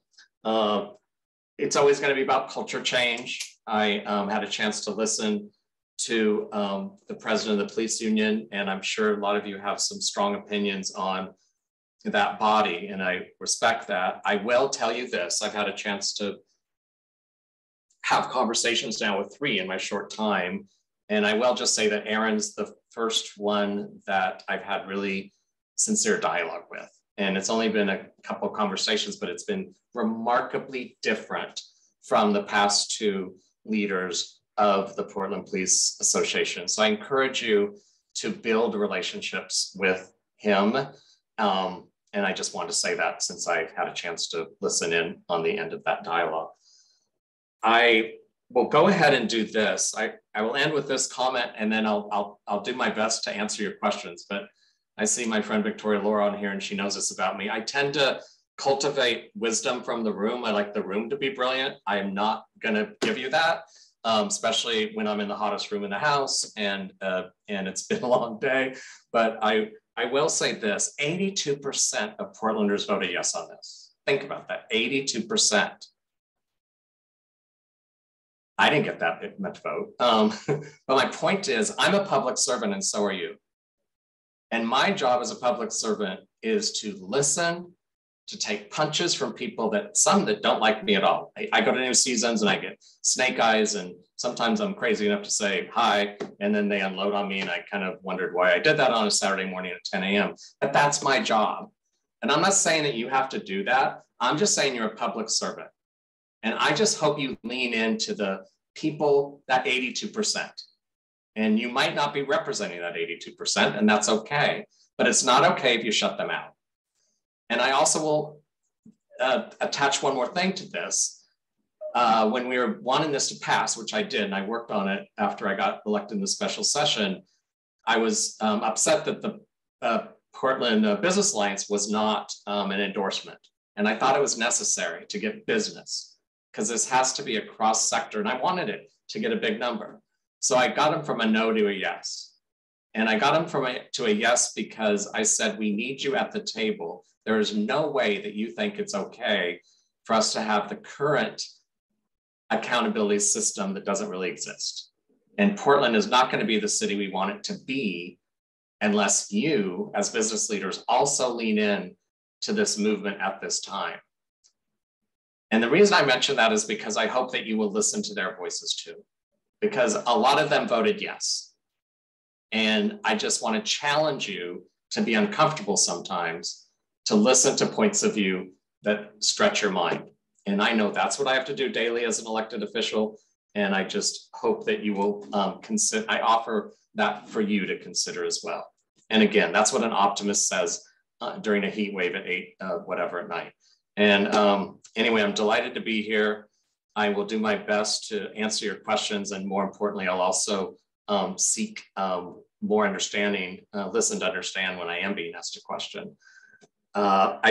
There's one final thing that I want to say, but I'll save it for the end, I think. Anyway, thanks for having me. I appreciate this opportunity. Thank you, Commissioner Ryan. There were questions that were sent to you ahead of time. Do you plan on answering those questions here? Yeah, if you could repeat them, that'd be great. I have the really scattered notes in front of me at the moment, so. Okay, the first question is, what are your views on what barriers to accountability exist in the current accountability system? Okay, my staffer did say that I didn't get any questions, so I'm off. Anyway, so it's all fine, but I will do them now. So could you repeat it again? I'm sorry. Sure. What are your views on what barriers to accountability exist in the current accountability system? I think you're all going to tell us what those are, first of all. It seems like they're pretty deep. And I really think it just starts with there's no trust. There's a lack of trust. So when there's no trust, I mean, relationships move at the speed of trust. So how are we going to get honest enough with one another so we can start to build that trust? It's pretty basic. Mm-hmm. Yeah. I think that the public is yearning for, I don't think we can go back. I'm pretty clear about that. Again, 82% voted yes on this. So there's a hunger for the vast, vast, vast majority to understand what that looks like. And your really hard job, and it will make your head hurt, is to try to figure out what that is. And then keep this dialogue going with us. So when you're at the end of this, there's some integrated thinking so we can lift that at the end of this journey that you're on. Thank you. Thank you very much.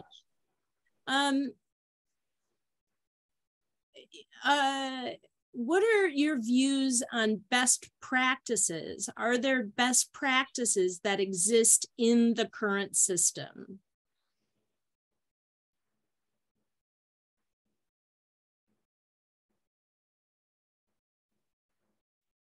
There's such a big wall right now between the police culture and I think your average resident of the city. And so that's obviously a big barrier. I'm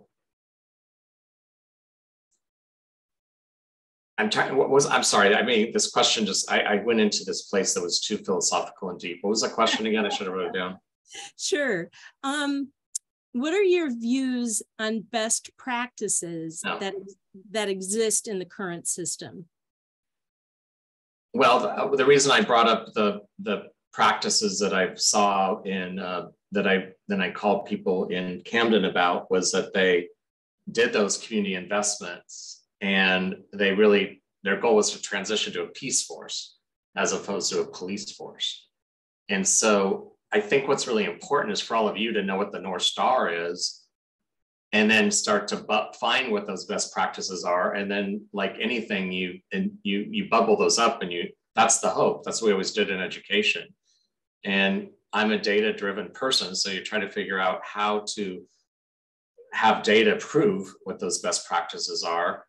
And practices do eat policy for lunch. So policy doesn't mean anything without practices. So I mean, I really do think that's the fun and tough work as well. And that's why you and Aaron are going to have to build a relationship, because you want to be let in so you can see that. You want to keep doing the ride along so you can witness that. Like when I was in Seattle, what I witnessed was those who gave me eye contact, those who got to know me as a human being, they were the same ones when we went into incidents. I would notice they had just a calming, trauma-informed style about them. And I did notice that some of them were from MSWs, or they had degrees in the social sciences, if you will. And I think in recruitment, it would be awesome if in fact we could recruit more people that were, my mom was a social worker. So I kept thinking, why can't we have more people with that type of a heartbeat that also wanted to provide safety to elderly people in the city right now that don't want to go outside in parts of the city because they don't feel safe. You know, we are in a city that has an increase in organized crime. And I agree that the one lever is not to just always have more police, but how can the police be a trusted element of that safety system? And I think one best practice would be if we started to notice that people that work for Portland Street Response and the police had integrated dialogue daily, that they shared information with one another so they could play to their strengths. I mean, probably one of my most, Darian doesn't want me to say this, and I haven't even gone up with them on this, but I mean, I think the way they're dressed. Why is the gun? Why is the armor so obvious? Like, you don't want to lead with that, you know? So there's a way to even look at designs of literally how they appear when they show up that could be less triggering, no pun intended, triggering from the from the psychological way of looking at that word. And I noticed when I do ride-alongs that there were some police officers that just had, you know, better bedside manner, if you will, meaning just a calming presence. And I don't know what the training is like. I haven't sat through the trainings. Again, I'm not an expert, but something tells me that it's all about demilitarizing the culture and making it a culture that has an inspired way of looking at their job. I mean, we want people who enter into the police force, to the first responder system, to Portland Street Response, to be so in love with the city of Portland, to be so excited about making this a safe place for all people. And so what does that training look like? How do you begin that culture change?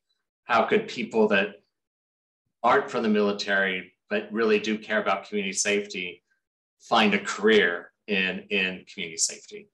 And so I think there'll be a lot of opportunities to look at data that says, where are the people coming from that choose this profession? Like maybe right now, let's just have fun. Like maybe right now it's 80% come from the military. And maybe in 5 years that decreases and more are coming from people that were in the Peace Corps. As for example, I'm thinking out loud with you. I'm sure you can tell. Yeah. Yeah. We really appreciate that. And then the last question, and all of these are in the chat, and I'm sorry I didn't let you know that sooner, is what are your goals and desired outcomes for the new system to be proposed by the Police Accountability Commission and potentially implemented by the City Council? And yes, you have already partially answered this one, so I wanted to know if there were any other areas that you would want desired goals or outcomes to happen? Well, I want you all to be successful, first of all. I mean, you have a big responsibility, and these clocks tick rather quickly. I just learned from the Charter Review Commission, for example. And when we spent a lot of time talking about the current police accountability system and then how we're transitioning to this one. And oh boy, I've been a lot of dialogue about that, and it makes my head hurt just thinking about it. But you want to know how you're going to get there. What's the timeline goal, and and back map so that you feel like you're on a pathway to achieve that goal of presenting an accountability system that the vast majority, the 82%, are going to be very proud of that. Because if you come up with something at the end of this, and the vast majority of the 82% don't like it, that's called welcome to politics. And it's no fun when you lose that badly. So it's like, how can you integrate and have the tension in the room? And if you're not having tension in the room, then you're doing a fake process, because this is really tough work. So it's important for all of you to be candid, to be tolerant of different points of view, so that not one person gets what they want and bullies everyone to get there, but that together, collectively, you get to something much bigger and better than any of you by yourself could have designed. That's called good collective work. And that's really hard. And so I'm rooting for you, but I'm not gonna lie, like just experiencing the Charter Review, and then two of my colleagues instantly are like, this isn't good. And I'm calling the members right now to try to decide how they got there. I didn't spend 18 months diving into the details like they did, so I want to listen to how they got there. But it's really important, I think, to maybe establish some checkpoints. Like I'll come back whenever you'd like me to, if it's helpful. You might say there's no reason to invite Commissioner Ryan back, but the point is, I think it's important that you include the city council, no matter what the makeup is, to engage with you periodically, so that we're maybe not like shocked at the end on what you come up with. Because again, 82% of the public is watching you to come up with a police accountability system that they can feel is going to really transform, in my opinion, hopefully, to a community safety system that is more of a peace force than a police force. Thank you so much for those observations. We'll now take questions and let Commissioner Ryan respond to them. Please keep your questions brief. Please allow me to facilitate this Q&A, and please ask questions that help the commission move towards identifying barriers to police accountability and best practices, which is the purpose of this phase of work. Commissioner Debbie. Hello, Commissioner Ryan. Debbie Iona with one of the commission members, She, Her. One of the things I've been researching, I'm on the research subcommittee and researched several jurisdictions and found different instances of how they've injected transparency into their system. And you talked about trust. And I think one of the ways to promote trust is for the public to be able to see what's going on. And right now, you know, quite a bit of what goes on with our accountability system isn't visible to the public. Then listening to our PPA President Schmautz, I don't feel especially hopeful that we're going to be able to get a lot more transparency in our system. And I'm curious about your comments on that. On what you experienced with hearing from the PPA president, he didn't sound particularly open to like having, you know, hearings about misconduct open to the public for public observation, you know, because he was concerned about, you know, media sensationalism and other things like that, which is understandable. But also, I feel like if we want public trust, people need to be able to see what's going on. And so I just curious if you had any thoughts about how we might get more transparency into our new system than we have now. Yeah. I'm talking about the accountability system. So when we're talking about misconduct issues. Yeah, I encourage you to build a relationship with Sergeant Schmautz. I learned, at least during the negotiations, how overly careful everyone is. And there's legal reasons, there's HR reasons, there's all this. I have not worked in government before. You might even note that in my tone. And it's surprising to me how careful everyone has to be, and it makes it difficult to have authentic dialogue to move things forward. So I would just encourage you to reach out and follow up with him on that question, because I can't answer it for him. Okay, thank you. But I hear what you're saying, and again, that's why, at least in Seattle, it was all about constantly doing ride-alongs and just, you know, building relationships with people that you never thought you would get to know. Yeah. Thank you so much for that. Commissioner Dan, then Commissioner Catherine, then Commissioner Faith. And Faith, you'll be the last one. Thank you. Dr. Moses, I think my fellow commissioners haven't had a chance to talk yet, so I can wait till after they're done. I really appreciate that, Commissioner Dan. That would be great. Commissioner Faith. Go right ahead, Commissioner Faith. Okay. Hi. Hi, Commissioner Ryan. Thank you for being with us. My name is Faith Aiken. I use she, her pronouns. I'm curious around, as you oversee the Housing Bureau, a lot of crime that is reported is related to folks experiencing houselessness. And I'm curious of your thoughts on partnership between the Housing Bureau and our experience of houselessness and policing, and how do we kind of bridge the gap between upstream problems being really the only resolve that I think community is seeing is more police. No, Faith, you're making a lot of sense. So this is really complicated and really messy. I hear so much on this issue. Obviously, I hear from people who run some of our housing units where they're having a heck of a time retaining employees, and it's not just because of pay, it's because of safety issues. We are under-resourced as a state and as a city and as a county. I don't understand it. I think our job as elected officials is to find, again, good practices and then find the money to support them. Our mental health and behavioral health system is beyond.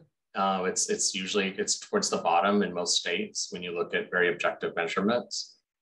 We have a very high number of untreated people, and there's so many reasons for that. And you cannot have the traditional police response be the remedy for that. And it's also hard for somebody to do a trauma-informed training for 3 hours and think they're going to feel safe if they're overseeing a housing, some single occupancy units, say there's 40 of them, and 5 people are having a mental health episode, and then there's no resources. And that's what allows someone to not want to work there anymore because they don't feel safe. So I think Portland, and I think our society in general, I think we're in big denial about our untreated mental health and behavioral health issues. I come from a long line of recovering addicts. Thank God, the 5 of 8 of us that are still alive in my family are in recovery. So I know that untreated mental health and behavioral health means you have a shorter life. A lot of people know I've lost a brother on the streets. And he was a straight A student when he was doing well, and it was an F student when he wasn't. So the bipolar was really obvious in high school. My point is, this is really complex. And I think until we can get comfortable with the truth and not shame everybody, but just admit this is a heck of a mess, and that as a city, we need to be more humbled by our lack of real compassion on facing this. And so I don't want to throw the police under the bus on this one like it's all their fault. I will say that's not the one solution at all.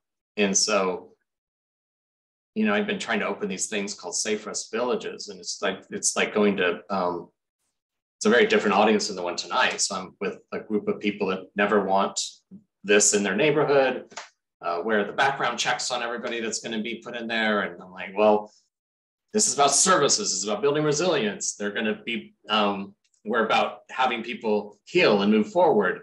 And, you know, you gradually bring people along.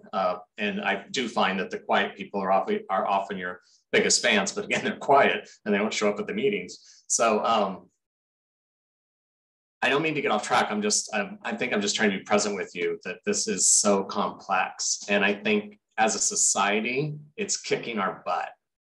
And it's really bringing our state down. And in the gubernatorial race, I'm disappointed. I am not hearing more about this.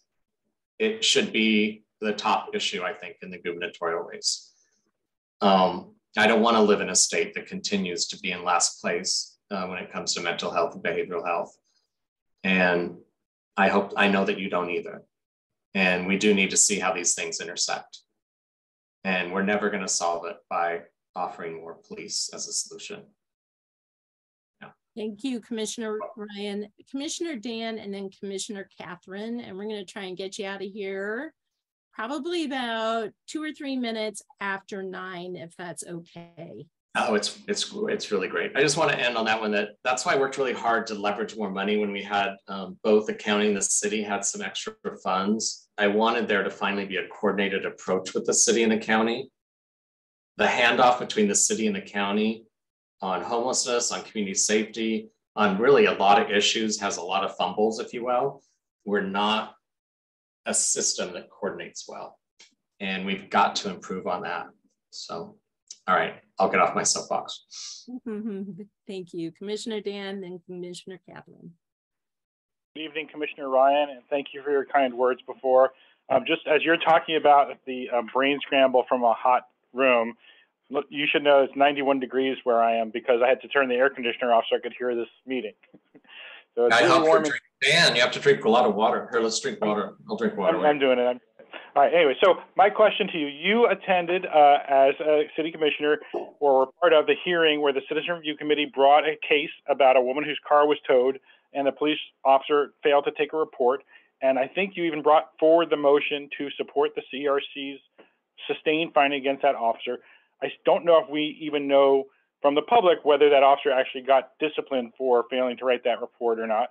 But my question is, do you see a role for the city council in the new system if there's a situation where the discipline that's being imposed by the board is for some reason not going to get imposed because of technical reasons or something that the police contract prohibits the discipline from happening? Do you see the role for city council there?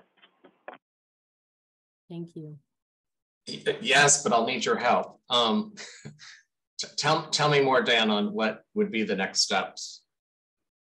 Like what's the... Oh, well, I don't know, Commissioner. So what happens with the Citizen Review Committee is that they held their hearing, they thought there was misconduct, and the Bureau disagreed with them.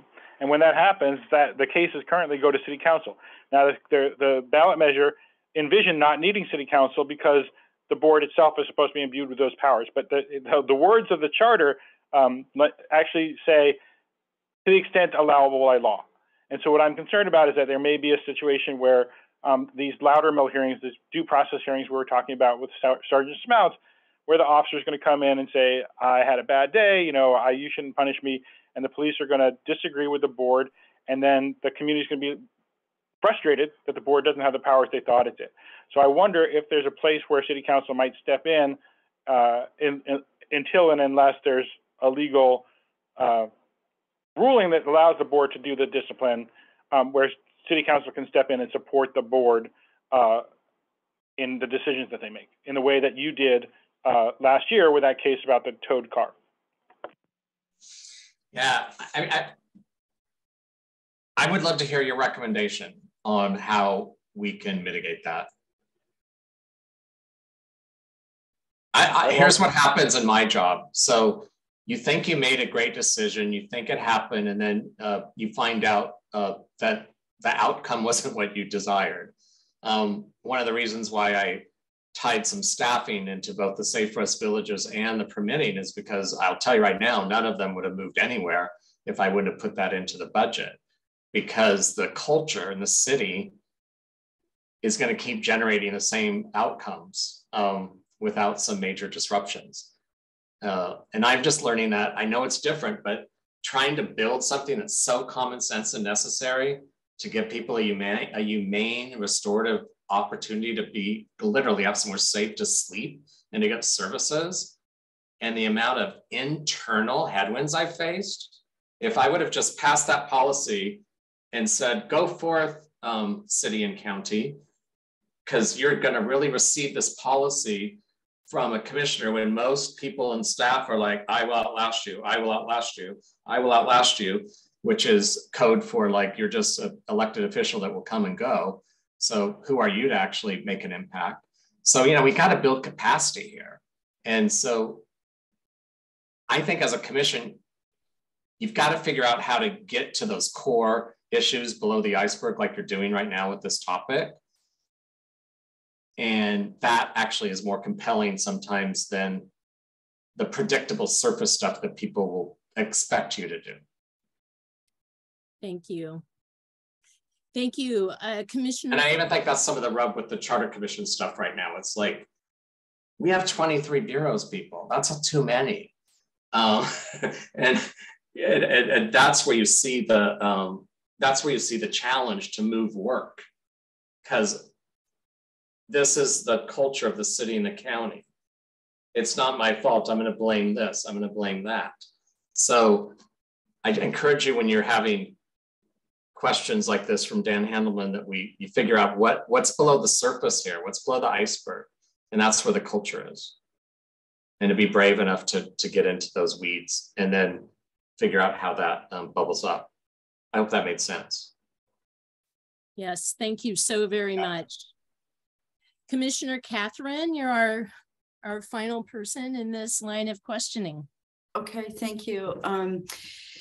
And good evening, Commissioner. I'm Catherine McDowell. I use she, her pronouns. And in our work researching other models from other jurisdictions, one thing we're starting to see a fair amount of is a function where there's an auditor or inspector general who reviews the efficacy of the oversight system, whatever system is in place.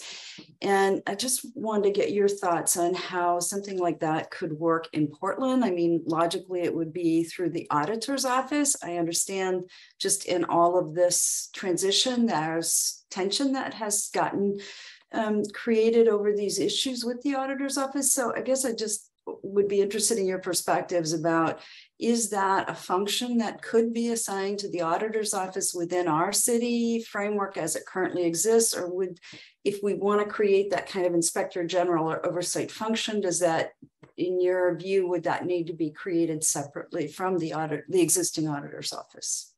Thank you. Yeah, that was a softball. Thank you, Catherine. That was a great question. I think I had to laugh because, yes, that's been a big, there's been a lot of tension around this. I didn't even, I walked into that one and I didn't realize how deep it was, and I think depending on one position to play that role is always, you're always going to be at the risk of who that one person is. I think that the shared accountability of the entire city council, no matter what the makeup is and what design we have a year from now, I think the more shared it is, the better. So I think that, like, there's even some people say, like, this is Commissioner Hardesty's baby and that she built this. And I have a lot of respect for Commissioner Hardesty. And I say this with coming from that. And I know she would like to see this succeed. And it's bigger than Commissioner Hardesty. It's like the whole, I think the more it's shared across offices, the better chance you're going to have to see this be implemented with real fidelity. And so it forces someone like me that has other assignments to take what is definitely a top 3 priority for the city seriously and have checkpoints to keep me fresh on what you're all up to as you take on this really, really big responsibility. So my gut right now, and I am really shooting from the hip tonight, and that's a good thing, is to make it as shared as possible. Thank you so much. Yeah. We will now take public comment on the issues discussed in the briefing. We ask members of the public to keep their comments on the briefing or questions to the briefer to 2 minutes in length at most, and raise their hand in Zoom if you would like to speak.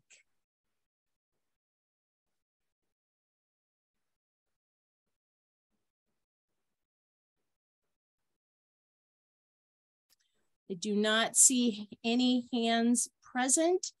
So at this point, I would love to thank you so much, Commissioner Ryan, on behalf of the commission, for coming and spending time with us this evening. I actually, I thoroughly enjoyed it. I don't tend to look at the chat or the Q&A, but Darian, hopefully you'll be able to look at that. And I appreciate most people having their cameras on. It makes it more real. And I don't tend to read those because it feels like I'm interrupting myself when I do that and I'm not as present. So thank you for your service to our city. Thank you for hearing the challenge of stretching yourselves to really listen to understand those 82% that voted yes on this. And I just look forward to having periodic updates and dialogue with all of you. So at the end of this, I'm not like shocked about what you've come up with. And I think I have a lived experience with that right now with the other commission. Not that, again, I'm forming my opinions, but I think if I could go back and do that over again, I probably would have sought more opportunities to do dialogue like this now and then. Does that make sense? All right. All right. You all have a great evening. Thank you. Bye. Bye. Thank you so much. Thank you for Thank you. Thank you all. All right. So this evening we have the ability to go a bit longer. So I would like to facilitate a conversation, a brief discussion of the barriers to accountability and best practices in the current system. This is an open discussion, and we'll ask you to follow the normal discussion rules. Please be brief each time you speak, even though you can speak multiple times, and please be facilitated. And finally, please be forward-looking in your comments. Would the chair, Lovisa, would you like to frame this discussion as we get started? Sure. Thank you so much, everyone. Thank you for all your wonderful penetrating questions tonight, and thank you for being here. And I think everyone is hopefully at some point hopefully somewhat familiar with the process that we've sort of been going through, which is we have the briefing, we have the Q&A, and then we talk a little bit about what are the barriers that we heard identified maybe by the speaker, or barriers that you identified in what they were saying, and what are the best practices. And co-chairs will go back to these discussions to start to draft just a rough draft document. So let's start with the barriers. I think that that's best or easiest is kind of when we do one at a time. So let's do barriers first. I went ahead and wrote down some notes from Mr. Smouts. I hope I'm saying his name correctly. I think we've said it 10 different ways. Barriers, he identified some that are very similar to ones that we've already identified, that the current system is too complex, it's too layered, and that layers never seem to get removed. They are only added.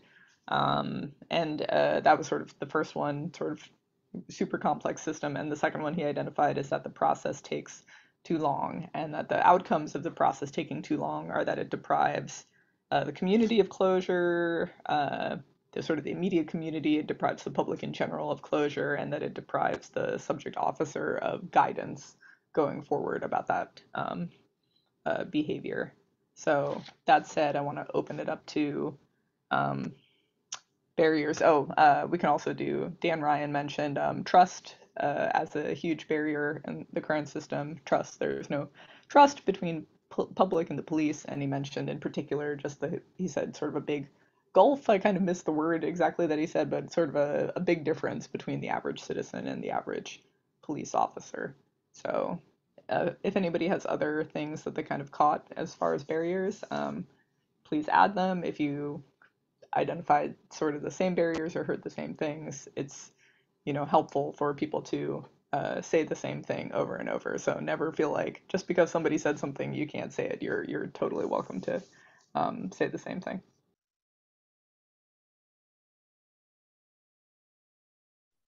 Commissioner Dan. Thank you. And, Commissioner Ione had asked Commissioner Ryan about this. The open hearings, there's some barrier that we're going to have to examine what it is to holding these meetings in public. And hopefully maybe a dialogue with PPA will help.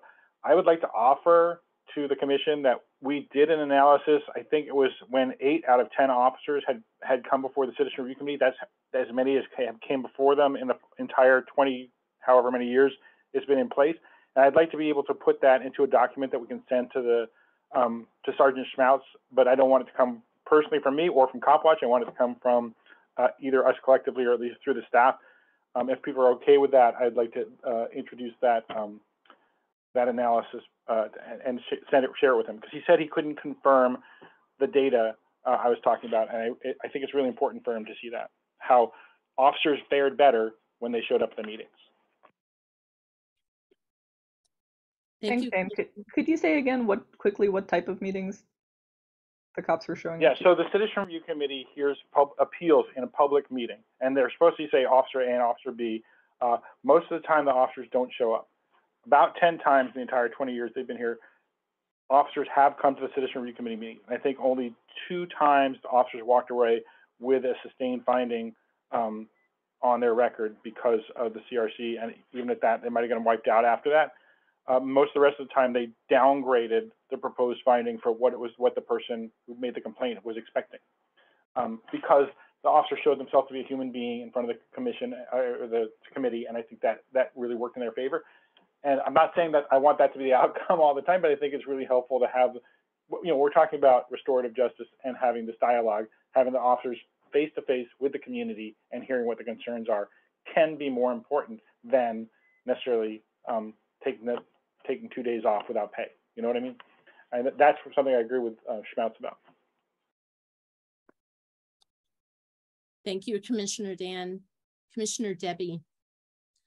So one of the things that really made me think about this issue of transparency and trust was when I was doing the research on Oakland, I found this passage that talked about how up until 2006 in California, police oversight agencies held open evidentiary hearings of misconduct complaints and public investigative reports. So then they could follow the cases and understand exactly what the allegations of misconduct were and how the complaints were investigated, what the findings and recommendations for discipline were. Well, then there was a court case that changed that. But the thing that really struck me when I read that was, it has been done. I feel like in Portland, we have this sense that like the police review boards behind closed doors, and there is kind of a lack of transparency. I think people would like to get rid of. We wish things were more transparent. And when I read that, I thought, well, it seems like at some point it has been possible, and it would be nice for us to figure out how to do that with ours. Thanks. Thank you so much, Commissioner Debbie. Commissioner Faith, then Lovisa, then Monica, and Monica will be our last participant this evening before we go to public comment. Commissioner Faith. I thought that tonight through PPA and Commissioner Ryan talking about the collective bargaining process, and I think it was Commissioner Ryan who, I'm sorry, I'm not remembering, brought up that most of the time it's just the commissioner who oversees the bureau that participates in that, and it was helpful to have the full city council participate in the collective bargaining process with PPA. And I'm curious, so the collective bargaining process is a barrier, and it seems like the more transparent that process can be made with PPA, the better. And I know that kind of falls not within our scope, but it does feel within a best practice of how do we, if that's a real barrier, how do we touch on the collective bargaining piece? Thank you, Commissioner Faith. Commissioner Lavisa.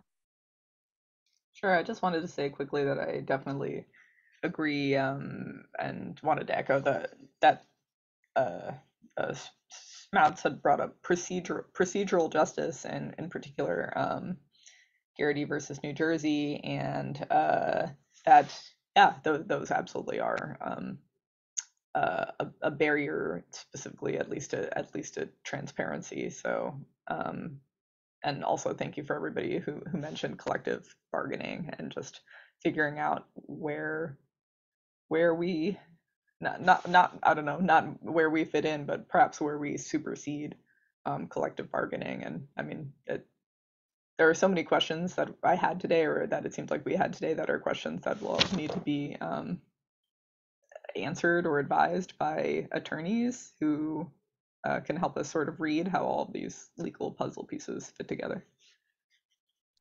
Thank you, Commissioner Lavisa. Commissioner Monica.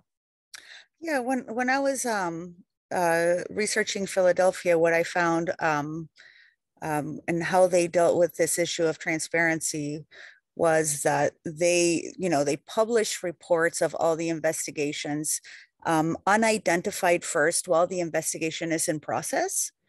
And then when the investigation is completed, the data is completely out at that point with names and discipline and decisions. And so, at the same time, they're doing both. They're being transparent as to what investigations are happening with de-identified data first. And then when the process is complete and the decisions have been made, then they publish that data with identified information and the decisions that have been made. So that could be something that we could use as a negotiating point of transparency when it comes to, what the end result should be, a data that is published in a website that is that is accessible to the public, right? So that would be, and I know that they're doing that in Philadelphia, and I think that would be something that we could hopefully get to at one point. Thank you so much, Commissioner Monica. We will now take open public comment on the issues the PAC is discussing. Or community members can also tell their story about policing and police accountability. We ask members of the public to keep their comments or questions to 2 minutes in length and raise their hand in Zoom if you would like to speak.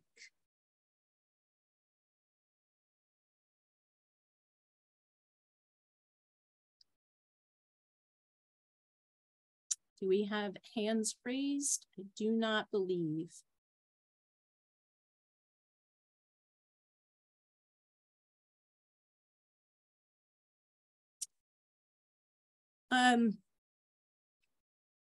Yes, I believe we should go ahead and do a couple of minutes of best practices. Sorry to have cut this off a little short in the interest of time, but I would love Commissioner Lavisa to frame that for us. Sure, well, unfortunately, I actually don't feel like I have a ton of best practices from the current system. I think we got a lot of like suggestions for what might be good in the future. Smouts had identified having checks and balances and getting many perspectives on an investigation. For example, IPR reviewing an investigation. But if anybody has any other best practices that they wrote down that they felt like were best practices in the current system that they heard tonight, please unmute and just pipe up.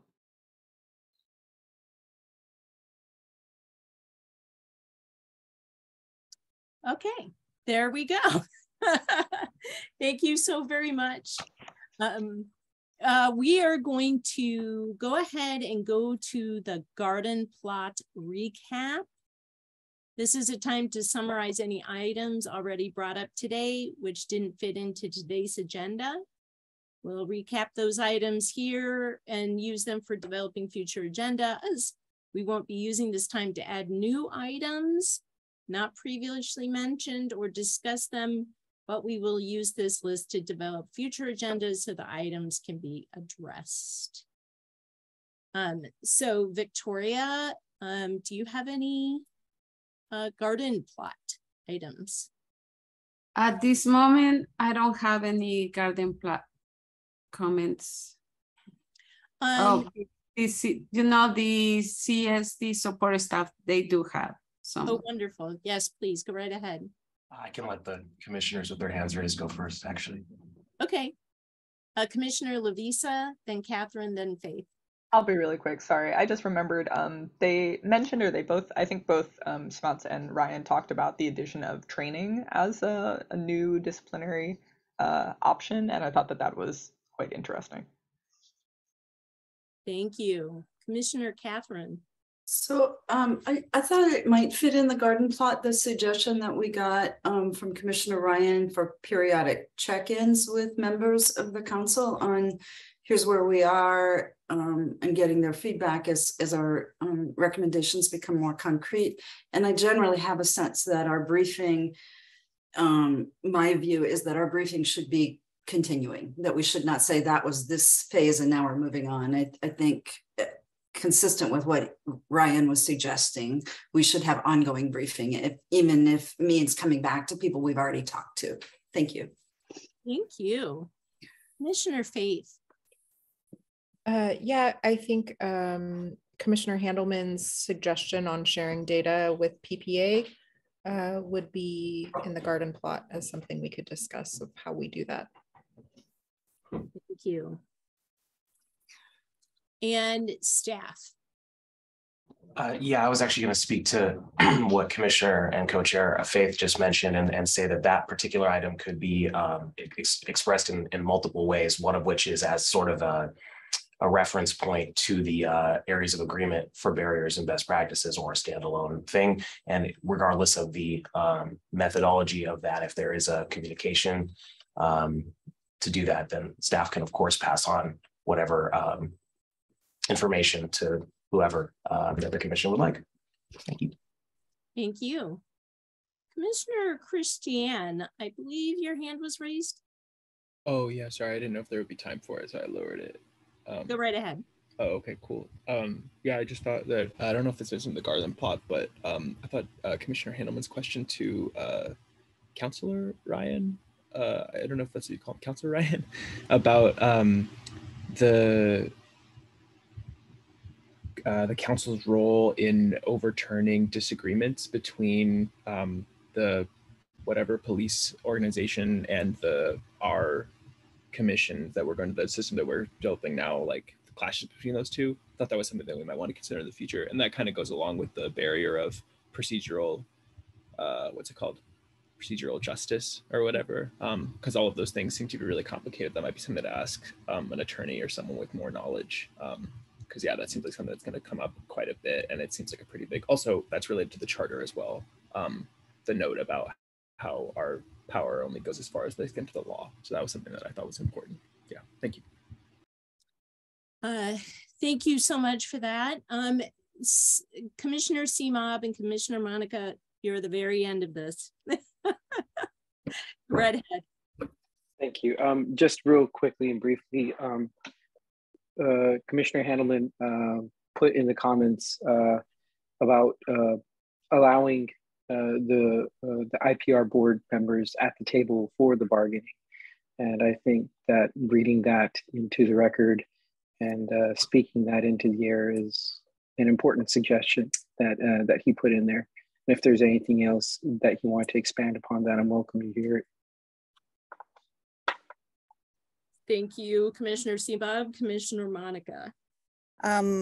Reflecting on what Christian was saying about Commissioner Dan's suggestion or question to Commissioner Ryan, my question is, I'm hoping that this Police Accountability Commission will have enough power that the police have to agree with their decisions on discipline, And will the city council support that and say, no, we're not taking this question? I agree with the review, with our police review board, right? And they are the final word, because that's really where the ultimate power will lie.